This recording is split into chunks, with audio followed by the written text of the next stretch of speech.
మామూలుగా భాషా భాగాలు 5. అందులో నామవాచకం, సర్వనామం, విశేషణం, క్రియ, అవ్యయం. నామవాచకం అంటే పేర్లను తెలుపుతుంది. సర్వనామం అంటే పేరుకు బదులుగా వాడబడేది. ఉదాహరణ అతడు, ఆమె, అది, ఇది, అవి, ఇవి అని పేరుకు బదులుగా వాడబడేవి సర్వనామాలు. నామవాచకం అంటే పేర్లు, రకరకాల పేర్లు, మన పేర్లు, జంతువుల పేర్లు, వృక్షాల పేర్లు, ఖండాల పేర్లు, సముద్రాల పేర్లు, అలా. విశేషణం అంటే నామవాచకం సర్వనామాల యొక్క గుణాలను తెలుపుతుంది. ఉదాహరణ తీపి, మంచి, చెడు, పొట్ట, పొట్టి, పొడుగు, తెలుపు, నలుపు ఇలా విశేషణాలు తెలుపుతుంది. క్రియ క్రియ అంటే పనిని తెలుపుతుంది.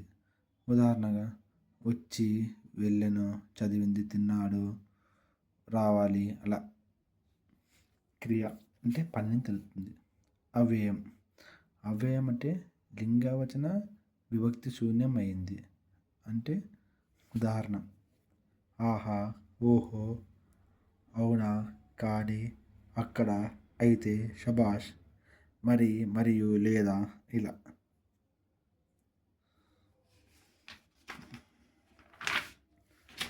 అదేవిధంగా క్రియ రకాలు పనిని తెలుపుతున్నది క్రియ ముఖ్యంగా 2 రకాలు. ఒకటి సమాపక క్రియ, రెండవది అసమాపక క్రియ. సమాపక క్రియ ఇది పని పూర్తయినట్లుగా తెలుపుతూ వాక్యానికి సంపూర్ణ అర్థాన్ని ఇస్తుంది. అంటే ఇది పని పూర్తయినట్లుగా తెలుపుతూ వాక్యానికి సంపూర్ణ అర్థాన్ని ఇస్తుంది.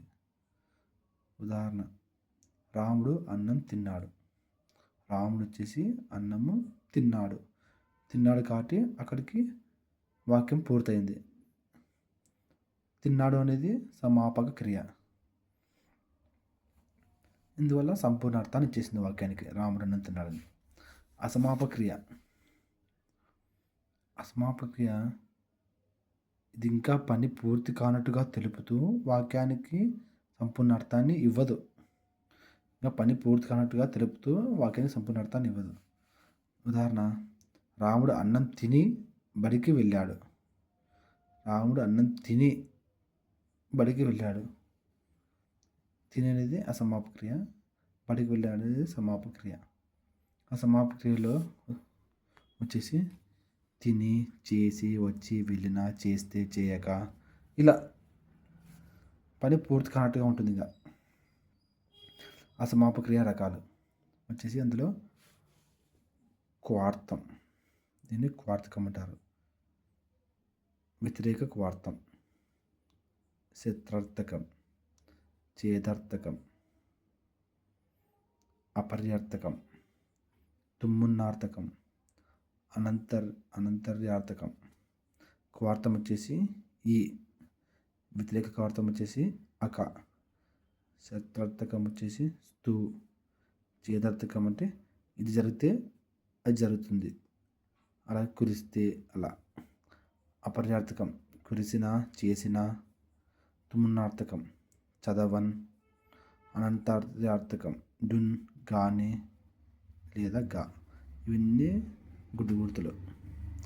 ఈ వాక్యంలో ఇలా ఈ కనపడితే క్వార్థం, వ్యతిరేక క్వార్థం వచ్చేసి అకా కనపడితే వ్యతిరేక క్వార్థం, స్తూ అని కనపడితే శత్రార్థకం, ఇది జరిగితే అది జరుగుతుంది కనపడితే ఛేదార్థకం, కురిసిన, చేసిన అలా కనపడితే అపర్యార్థకం, చదవన్ కనపడితే తుమ్మునార్థకం, డున్, గాని, గా కనపడితే అనర్థార్థకం.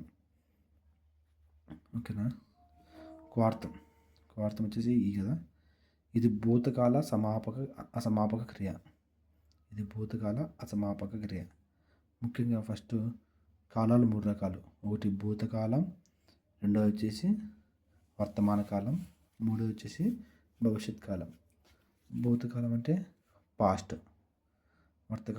వర్తమాన కాలం అంటే ప్రజెంట్, భవిష్యత్ కాలం అంటే ఫ్యూచర్. ఇప్పుడు భూతకాలం అంటే పాస్ట్ కదా, ఇది భూతకాల అసమాపక క్రియ. దీనిలో క్రియకు ఈ చేరుతుంది. ఉదాహరణ వచ్చేసి చదివి, తిని, చేసి మొదలైనవి. వానలు కురిసి పంటలు పండాయి. కురిసి అనేది క్రియ కదా, అందులో కురిసి సి తర్వాత ఈ పలికేటప్పుడు కురిసి ఈ వస్తుంది కాబట్టి అది క్వార్థం. అలాగే వ్యతిరేక క్వార్థం. దీనిలో క్రియకు అక జరుగుతుంది. ఉదాహరణ వచ్చేసి చదవక, తినక, చేయక మొదలైనవి. అందులో ఉదాహరణ వచ్చి వానలు కురవక పంటలు పండలేదు. కురవక అక కనపడుతుంది కాబట్టి ఇది వ్యతిరేక క్వార్థం. అలాగే శత్రార్థకం. ఇది వర్తమాన కాల అసమాప క్రియ. వర్తమాన కాల అంటే ప్రజెంట్. ఇది వర్తమాన కాల అసమాపక క్రియ. దీనిలో క్రియకు చున్, టు చేరుతాయి. ఉదాహరణకు చదువుచున్, తింటూ, చేస్తూ మొదలైనవి. వానలు కురుస్తూ ఉన్నాయి. స్తూ కనపడింది కాబట్టి చేస్తూ అలా చదవని, తింటూ, అందులో కురుస్తూ అని వచ్చింది కాబట్టి ఇది శత్రార్థకం. స్తూ వాక్యం స్తూ క్రియకు స్తూ వచ్చింది కాబట్టి శత్రార్థకం. అలాగే చేదార్థకం. ఇది భవిష్యత్ కాల అసమాపక క్రియ. భవిష్యత్ కాలం అంటే ఫ్యూచర్. ఇది భవిష్యత్ కాల అసమాపక క్రియ. సమాపక క్రియ అంటే పూర్తయినట్లుగా ఉంటుంది వాక్యం. అసమాపక క్రియ అంటే ఇంకా పూర్తి కానట్టుగా ఉంటుంది. ఇది భవిష్యత్ కాల అసమాపక క్రియ. అందులో వచ్చేసి ఇది జరిగితే అది జరుగుతుంది అని షరతులు సూచిస్తుంది. కార్యకారణ సంబంధాన్ని తెలుపుతుంది. ఉదాహరణ వచ్చేసి చేదార్థకంకి. దీనిలో క్రియకు తే, ఇతే, టీ ఇలాంటి చేరుతుంది. చదివితే, వింటే, చేస్తే. వానలు కురిస్తే పంటలు పండుతాయి అంటే వానలు కురిస్తే పంటలు పండుతాయి. ఇది జరిగితే ఇది జరుగుతుంది. ఏముందిరా, ఇది జరిగితే అది జరుగుతుంది. వానలు కురిస్తే పంటలు పండుతాయి. ఇది ఇలా ఉంది వాక్యము. ఇది చేదార్థకం అవుతుంది. అపర్యార్థకం. క్రియలు రెండు. ఈ వాక్యంలో ఉండే క్రియలు రెండు ఒకదానికొకటి వ్యతిరేక అర్థాన్ని ఇస్తాయి. క్రియకు అయినా చేరుతుంది. అపర్యార్థకంలో కురిసిన, చేసిన, అయినా పెడుతుంది. ఉదాహరణ చదివినా, తిననా, వెళ్ళినా. వానలు కురిసిన పంటలు పండలేదు. కురిసిన, అయినా వచ్చింది కాబట్టి ఇది అపర్యార్థకం. తుమ్మునార్థకం. ఏ క్రియ నిమిత్తం అయితే మరొక క్రియ జరుగుతుందో ఆ క్రియకు అన్ చేరుతుంది.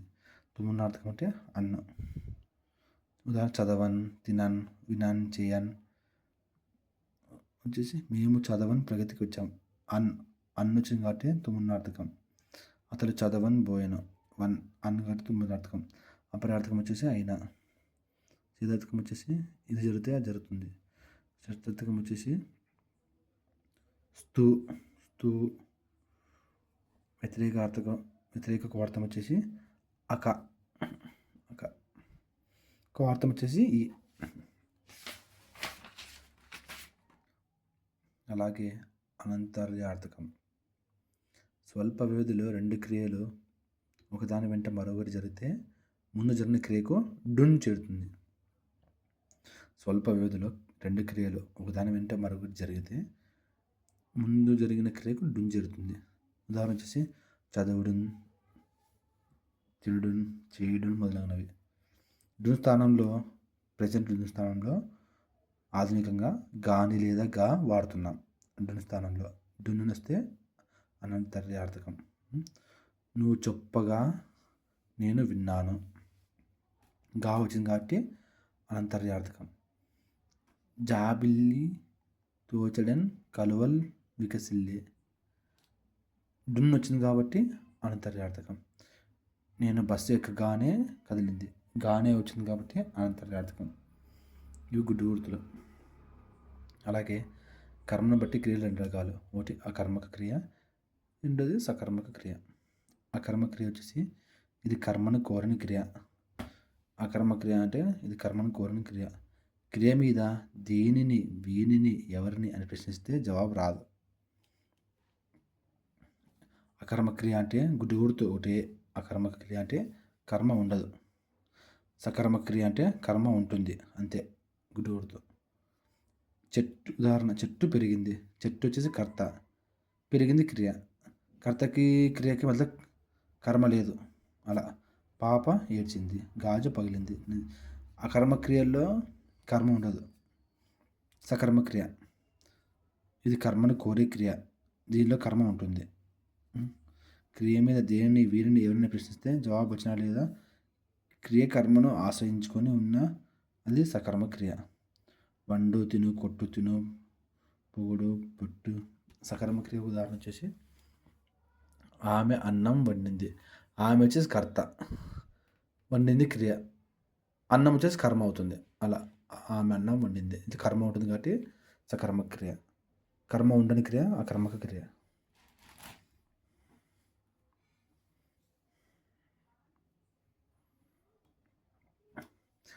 అలాగే అకర్మక్రియలను అకర్మకాలను సకర్మకాలుగా మార్చాలంటే చూ, పూ, ఇంచు అనే ప్రత్యయాలను చేర్చాలి. ఉదాహరణకు నాను, నాంచు, నానబెట్టు, దించు, వంచు, వడ్డించు, రానిచ్చు, విలనిచ్చు, నవ్వించు, ఏడిపించు, పెంచు, కాల్చు, పగలగొట్టు, ఇవన్నీ మొదలగునవి. పాపను ఏడిపించాడు. ఇందులో ఎవరో పాపను ఏడిపించారు కావున ఎవరో వచ్చేసి కర్మ. గాజు పగలగొట్టాడు, ఇందులో ఎవడో గాజు పగలగొట్టాడు కాబట్టి ఎవడో కర్మ. చెట్టు పెంచాను, నేను చెట్టుని పెంచాను, నేను అనేది కర్మ. అలా క్రియారకాలు వచ్చేసి ఆత్మనే పదం, పరస్మనే పదం, ప్రేరణార్థకం, భావార్థకం. ఆత్మనే పదం వచ్చేసి కొను, ఇందులో ఇవి చేరుతాయన్నమాట. ఆమె వండుకొనుచున్నది, ఇందులో తనకు తాను తన కోసం చేసుకోవడం. ఆత్మనే పదం అంటే తనకు తాను తన కోసం చేసుకోవడం ఆత్మనే పదం. ఆమె వండుకొనుచున్నది. పరస్మనే పదం, పరస్మనే పదం అంటే ఆమె వండుచున్నది, ఎందుకంటే ఇందులో తనతో పాటు ఇతరుల కోసం చేస్తుంది వంట. వేరే వాళ్ళ కోసం చేస్తుంది కాబట్టి పరస్పనే అంటే ఇతరుల కోసం. ఆత్మనే పదం అంటే తన కోసమే. ఉదాహరణ దాంట్లో కొను వస్తే ఆత్మనే పదం. ప్రేరణార్థకం ఇంచు, చదివించు, తినిపించు, కొట్టించు. ఇందులో ఒక చేత ఇంకొకరు చేయిస్తారు, ఇది ప్రేరణార్థకం. భావార్థకం చదువుట, వినుట, తినుట. ఉదాహరణలు భావాలను తెలుపుతుంది, ఎదుటివారి భావాలను తెలుపుతుంది.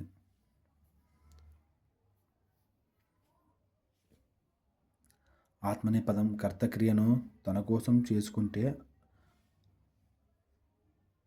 ఆత్మార్థకం. దీనిలో క్రియకు కొను చేరుతుంది, చదువుకోను, చెప్పుకొని, చేసుకోను మొదలగునవి. పరస్పనే పదం క్రియకు ఇతరుల కోసం చేస్తాడు, కర్త క్రియను ఇతరుల కోసం చేస్తాడు. ఇతరుల కోసం చేస్తే పరస్పనే, తన కోసం చేసుకుంటే ఆత్మనే పదం. ప్రేరణార్థకం ఒకరి చేత ఇంకొకరు చేస్తారు, ఇందులో ఒకరి చేత ఇంకొకరు చేస్తారంటే దీనిలో క్రియను ఒకరి చేత ఇంకొకరు చేస్తారు. క్రియకు ఇంచు చేరుతుంది, చదివించు, తినిపించు, కొట్టించు. క్రియను ఒకరి చేత ఇంకొకరు చేస్తారు. ఉదాహరణ వచ్చేసి అమ్మ నన్ను చదివించింది, ఇతరులు చేయించబడింది కాబట్టి ప్రేరణార్థకం. భావార్థకం ఇది భావం తెలిపే క్రియ. దీనిలో క్రియకు టా చేరుతుంది, చదువుట, వినుట, చేయుట. ఇలా ఉంటే భావార్థకం. అలాగే వచ్చేసి హేత్వార్థక క్రియ. ప్రధాన క్రియ జరపడానికి కారణాన్ని తెలిపే క్రియ హేత్వార్థక క్రియ. ఉదాహరణ అమ్మ పని చేసి అలసిపోయింది. అమ్మ ఎందువల్ల అలసిపోయింది? పని చేయడం వల్ల అలసిపోయింది కాబట్టి హేత్వార్థక క్రియ. అద్దం కింద పడి పగిలిపోయింది. అద్దం ఇట్లా పగిలిపోయింది, కింద పడి పగిలిపోయింది కాబట్టి ఇది హేతువార్థక క్రియ. ద్వికర్మ క్రియ. ఒక్కొక్కసారి క్రియ రెండేసి కర్మలను కోరుతుంది, అంటే రెండు కర్మలు వస్తాయి. సీత లతకు పుస్తకం ఇచ్చింది. సీత కర్త, లతకు పుస్తకం ఇచ్చింది వచ్చేసి క్రియ. లతకు పుస్తకం వచ్చేసి ముఖ్య కర్మ. ఎవరికి ఇచ్చింది? లత కాబట్టి అమ్ను కర్మ. ముఖ్య కర్మ, అమ్ను కర్మ, రెండు కర్మలు వస్తాయి కాబట్టి ద్వికర్మ క్రియ. అవ్యయం రకాలు వచ్చేసి ప్రతిపదోక్తాలు, లాక్షణికాలు, సముచ్చయాలు. ప్రతిపదోక్తాలు భాషలో సహజంగా ఉండే అవ్యయాలను వీటి ప్రతిపదోక్తాలు అంటారు. అంటే ఆహా, కానీ, అక్కడ. లాక్షణికాలు వ్యాకరణ శాస్త్రం ప్రకారం భాషలో చేరినవి. ఉదాహరణ వచ్చి, చేసి, వెళ్ళి మొదలైన అసమాపక క్రియలన్నీ లాక్షణికాలు. అవే సముచ్చయాలు పదాలను కలపడానికి వచ్చే యు, ను, లు సముచ్చయాలు అంటారు. ఉదాహరణ వచ్చేసి రాముడును సీతయు వచ్చిరి.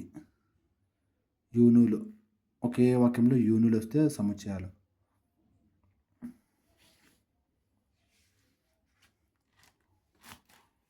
అలంకారాలు వచ్చేసి భాషకు అందాన్ని కలిగించేవి అలంకారాలు. అలంకారోతీతి అలంకార అంటే అలంకరింపబడేది అలంకారం. సౌందర్యం సౌందర్యమే అలంకారం. అలంకార సాంప్రదాయ స్థాపకుడు భామకుడు. ఈయన రాసిన గ్రంథం భామాలంకారం. రామరాజభూషణుడు కావ్యాలంకార సంగ్రహం సరసభూపాళియం అనే అలంకారాలు రచించాడు. అలంకారాలు ముఖ్యంగా 2 రకాలు. ఒకటి శబ్దాలంకారాలు, 2 అర్థాలంకారాలు. శబ్దాలు ప్రధానంగా వాక్యాన్ని అందాన్ని కలిగిస్తాయి. ఇవి 3 రకాలు: అనుప్రాస, యమకం, ముక్త పదగ్రస్తం. అనుప్రాస వాక్యంలో ఒక అక్షరం లేక ఒక పదం మరలా వస్తుంది. అనుప్రాస అంటే వాక్యంలో ఒక అక్షరం లేదా ఒక పదము మరలా వస్తుంది. అనుప్రాస 4 రకాలు: వృత్యానుప్రాస, చేకానుప్రాస, లాటానుప్రాస, అంత్యానుప్రాస. అనుప్రాస 4 రకాలు వచ్చేసి వృత్యానుప్రాస, చేకానుప్రాస, లాటానుప్రాస, అంత్యానుప్రాస. శబ్దాలంకారం, అర్థాలంకారాలు ఉంటాయి. శబ్దాలంకారంలో ముఖ్యంగా అనుప్రాస, యమకం, ముక్త పదగ్రస్తం 3 రకాలు ఉంటాయి. అందులో అనుప్రాస అంటే వాక్యంలో ఒక అక్షరం లేదా ఒక పదం మరలా వస్తుంది. అనుప్రాస 4 రకాలు: వృత్యానుప్రాస, చేకానుప్రాస, లాగానుప్రాస, లాటానుప్రాస, అంత్యానుప్రాస. వృత్యానుప్రాస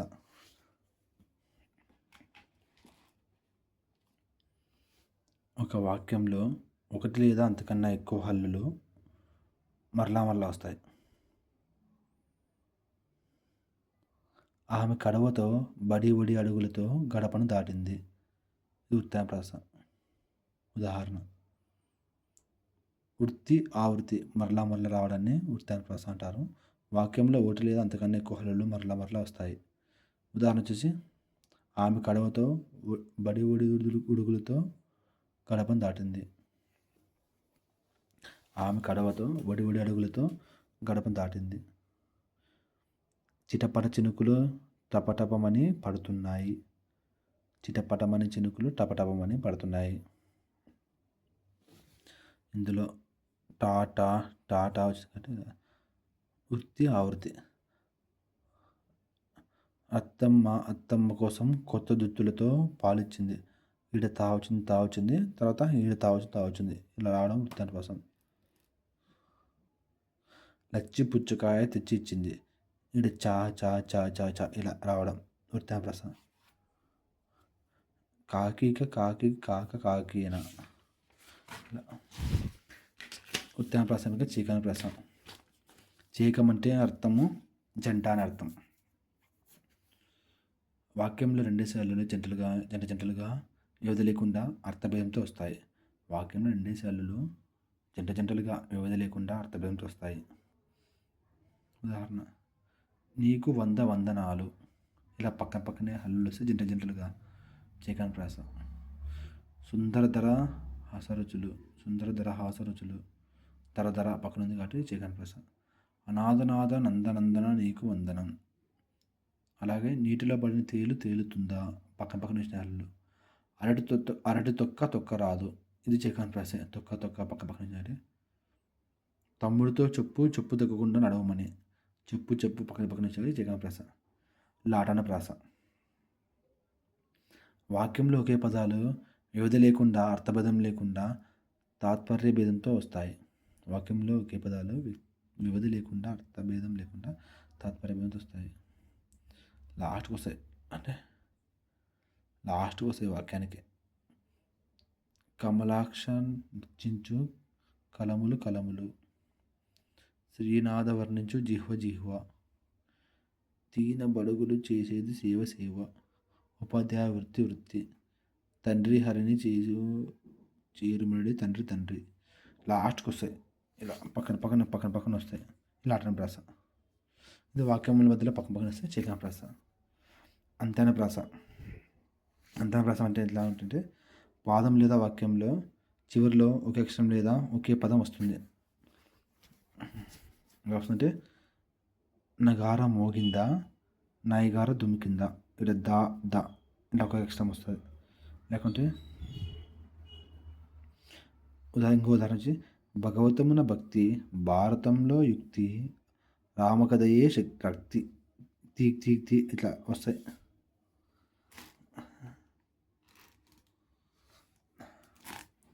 అంతఃప్రాస. పాదానికి మధ్యలో వచ్చే ప్రాస అంతఃప్రాస. ఉదాహరణ నీటి చుక్కను కలుసుకో, రాతి ముక్కను కలుసుకో. పైన లైన్లో కింద లైన్లో మధ్య మధ్యలో కాకా వచ్చింది. ఇది అంతఃప్రాస. అయిపోయినాయి. 4 ప్రాసలు అయిపోయినాయి. ఇప్పుడు యమకం. వాక్యంలో ఒకే పదాలు అర్థభేదంతో వివిధతో వస్తాయి. వాక్యంలో ఒకే పదాలు అర్థభేదంతో వివిధతో వస్తాయి. ఉదాహరణ చూసి లేమ, ధనుజుల గిలువ లేమ, మానవ నీ ప్రయత్నం మానవ, ఫ్రంట్ లాస్ట్. పురమునందు నీతి పురమునందు. ఆ తోరణం వారితో రణానికి కారణమైనది, వరి జనవరిలో వస్తుంది. ఇలా వాక్యంలో ఒకే పదాలు అర్థభేదంతో వ్యవధితో వస్తాయి, గ్యాప్తో వస్తాయి. వాక్యంలోకి పదాలు అర్థభేదంతో, మళ్ళీ అర్థభేదం కూడా వేరే ఉంటుంది. ముక్త పదగ్రస్తం. ముక్త అంటే విడవబడిన పద అంటే పదాన్ని, గ్రస్తం గ్రహించడం, విడువబడిన పదాన్ని గ్రహించడం ముక్త పదగ్రస్తం. వాక్య అంతమున వదిలిన పదాన్ని మరలా వెంటనే వాక్యారంభంలో గ్రహించడం. వాక్యానికి ఎండింగ్లో వచ్చిన పదము మళ్ళీ వాక్యం స్టార్టింగ్లో వస్తుంది, ఎండింగ్లో వచ్చిన పదము ఇట్లా. ఉదాహరణ వచ్చేసి అదిగదిగో మేడ, మేడకున్నది గోడ. ఇక్కడ అదిగదిగో మేడ అనేది లాస్ట్లో మేడ ఎండ్ అయింది, మళ్ళీ మేడ అనేది ఇక్కడికి వస్తుంది, మళ్ళీ ఇక్కడ ఇంకో లైన్ స్టార్ట్ అవుతుంది, మేడకున్నది గోడ. అలా సుదతి నది నూతన వదన మదనాతురంగ పూర్ణ మణిమయ సదనం. సదనామయ గజ రతనా గేంద్రనీ భక్తి రీతి రస నరసింహ. ఇలా ఎండ్ అవుతుంది, లాస్ట్కు మరి స్టార్ట్ అవుతుంది, ఎండ్ అవుతుంది స్టార్ట్ అవుతుంది, ఎండ్ అవుతుంది స్టార్ట్ అవుతుంది.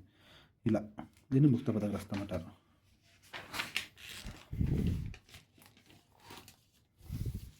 అర్థాలంకారాలు. అర్థం ప్రధానంగా కావ్యానికి అందాన్ని కలిగిస్తాయి. ఇంట్లో ఉపమాలంకారం, ఉపమానగా పోలిక. దీన్ని ప్రయోగించడంలో పేరున్న కవి కాళిదాసు. లక్షణం. ఉపమాలంకారం లక్షణం వచ్చేసి ఉపమేయంని ఉపమానంతో మనోహరంగా పోల్చి చెప్పడం. దీంట్లో 4 అంశాలు ఉంటాయి. ఉపమేయం అంటే విషయం వర్ణం అంటారు. పోల్చబడేది అంటే ఉపమేయం అంటే దేనినైతే పోలుస్తున్నామో అది, దేనినైతే పోలుస్తున్నామో దానిని ఉపమేయం అంటాం. దేనినైతే పోలుస్తున్నామో. ఉపమానం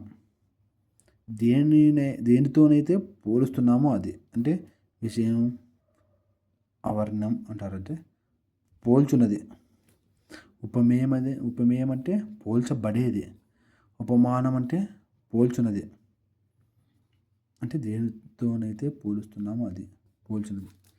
సమాన ధర్మం. ఉపమాన ఉపమేయాలలో ఉండే ఒకే లక్షణం సమాన ధర్మం. ఉపమావాచకం. ఉపమానాన్ని సమాన ధర్మంతో కలపడానికి వాడే పదం లాగా వలె ఉపమానవాచకం.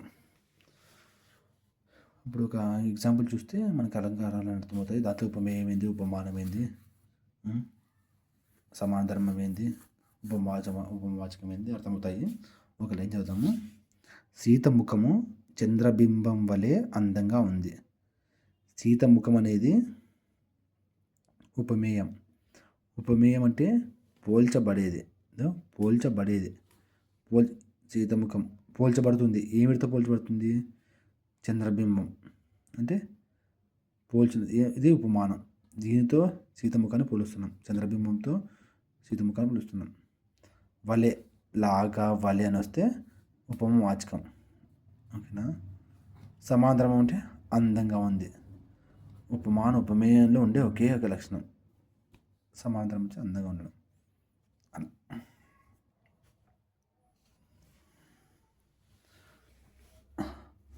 సమాన ధర్మం ఉంటే పూర్ణ ఉపమా అవుతుంది. సమాన ధర్మం లేకుంటే లుప్తోపమా అవుతుంది. ఈ వాక్యం వచ్చేసి పూర్ణోపమ, ఇది లుప్తోపమ. దీంట్లో సమాధానం ఉండదు. సీతముఖం చంద్రబింబం వలె ఉంది, అంతే. సీతముఖం ఉపమేయం, ఉపమానం వచ్చేసి ఈవిత చంద్రబింబం ఉపమానం. దీంతో పోలుస్తున్నాం. ఇది పోల్చబడుతుంది. ఉపమావాచకం వచ్చేసి వలె. అలాగే ఇవన్నీ ఉదాహరణలు.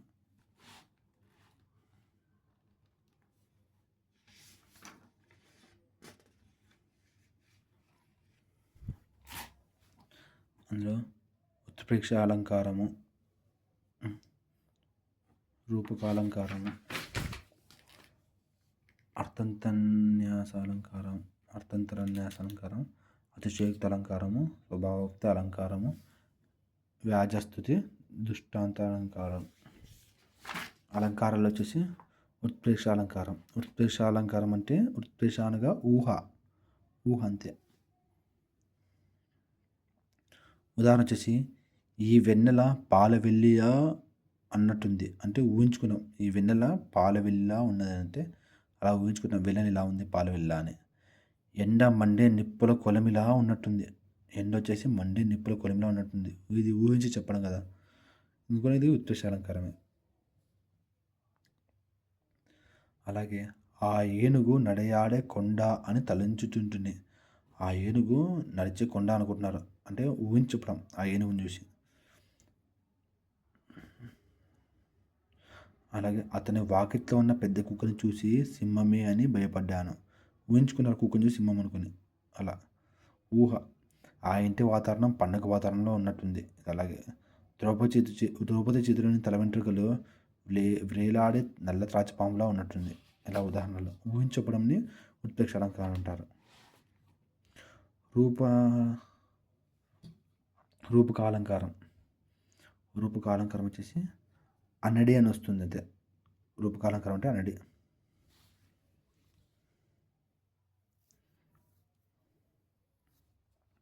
ఉదాహరణకి ఒక వాక్యం ఇస్తాడు, సంసార సాగరాన్ని దాటడం బాగా కష్టం. అంటే మనం ఏం అర్థం చేసుకోవాలా, సంసారం అనేది సాగరం దాటడం బాగా కష్టం అనేది ఇందులో వస్తుంది. వానజాన చినుకు పూలను చెల్లింది. అలాగే ఆయన మాట కఠినమైన మనసు విన్న.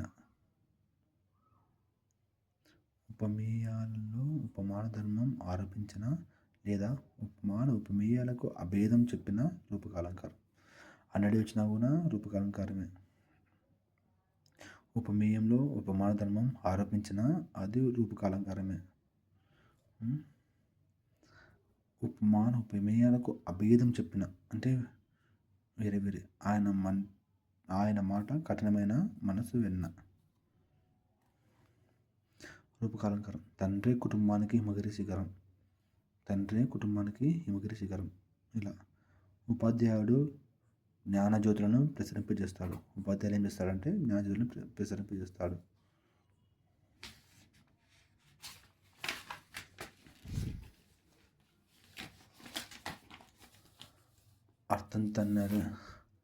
అర్థంతరన్యాస అలంకారం. ఇందులో సామాన్య విశేషం సమర్థించడం ముఖ్యమైనవి. సామాన్యాన్ని విశేషణం చేత కానీ విశేషాన్ని సామాన్య చేత కానీ సమర్థించి చెప్పడం. ఉదాహరణ చేసి హనుమంతుడు సముద్రాన్ని దాటెను, ఇది విశేషం. మహాత్ములు సాధ్యం కానిది లేదు కదా, ఇది సామాన్యం. శివాజీ కళ్యాణ దుర్గాన్ని చేయించాడు, విశేషం. వీరులకు సాధ్యం కానిది ఏమున్నది, సామాన్యం. గొప్పవారితో కలిసి ఉండడం వల్ల అల్పులకు కూడా గౌరవం దక్కుతుంది, సామాన్యం. పూలలో చేరిన దారం శిరస్సుకు ఎక్కుతుంది కదా, విశేషం. ఇలా సామాన్య విశేషం వాక్యాలు వస్తే అది అర్థం తెలియని రసాలంకారం. ఉదాహరణ చేసి హనుమంతుడు సముద్రం దాటెను. హనుమంతుడని స్వామి సముద్రం దాటాడు కాబట్టి ఇది విశేషం. అందరూ ఏమంటారు, మహాత్ములకు సాధ్యం కానిది లేదు కదా అని సామాన్యం. అలా సామాన్య వాక్యం, విశేష వాక్యం రెండు సమర్థించుకుంటాయి ఒకటి. అతిశయోక్తి అలంకారం. ఉన్నదాన్ని ఎక్కువ చేసి చెప్పడం లేదా గోరంతను కొన్నది చేసి చెప్పడం. ఆ నగరం నందరి మేడలు ఆకాశాన్ని తాకుతున్నాయి. ఉన్నదానికంటే ఎక్కువ చేసి చెప్పడం, లేకపోతే గోరంతాన్ని కొన్నది చేసి చెప్పడం. మా పొలంలో బంగారం పండింది. మా ఊరిలో సముద్రం అంత చెరువు ఉంది. నాయకు తాడి చెట్టంత పొడవు ఉన్నాడు. అలా ఉన్నదానికంటే ఎక్కువ చెప్పడం, లేకుంటే గోరంత చేసి పొందుతున్నాం. స్వభావోక్తి అలంకారం. దీంట్లో జాతి గుణ క్రియాదులచే ఉన్నట్లుగా చెప్పడం. జాతి గుణ క్రియాదులచే ఉన్నట్టుగా చెప్పడం స్వభావోక్తి అలంకారం. ఆ వనమునందలి జింకలు చెవులు రెక్కించి చెంచల నేత్రాలతో పరుగులుచున్నాయి. ఉన్నట్టుగా చెప్పడం. జాతి గుణ క్రియాదులచే. జాతి జింకలు గుణం వచ్చేసి చెవులు రక్కించి చెంచల నేత్రాలతో పరుగులుచున్నాయి. అలాగే తుమ్మ చెట్టు పూలు చిన్నవిగా పసుపు రంగులో ఉన్నాయి. ఉన్నట్టుగా చెప్పడమే స్వభావోక్తి అలంకారం. ఉన్నట్టుగా చెప్పడం స్వభావోక్తి అలంకారం. వ్యాజస్థుతి మరొక పేరు నిందాస్తుతి. వ్యాజ్యం అంటే నింద, స్తుతి అంటే పొగడత. పైకి నింద, లోపల స్తుతి ఉండాలంకారం. ఓ గంగా, పాపాత్మలను కూడా స్వర్గాన్ని చేర్చి నీకు వివేకం లేదు. పైకి నింద, లోపల పొగడత.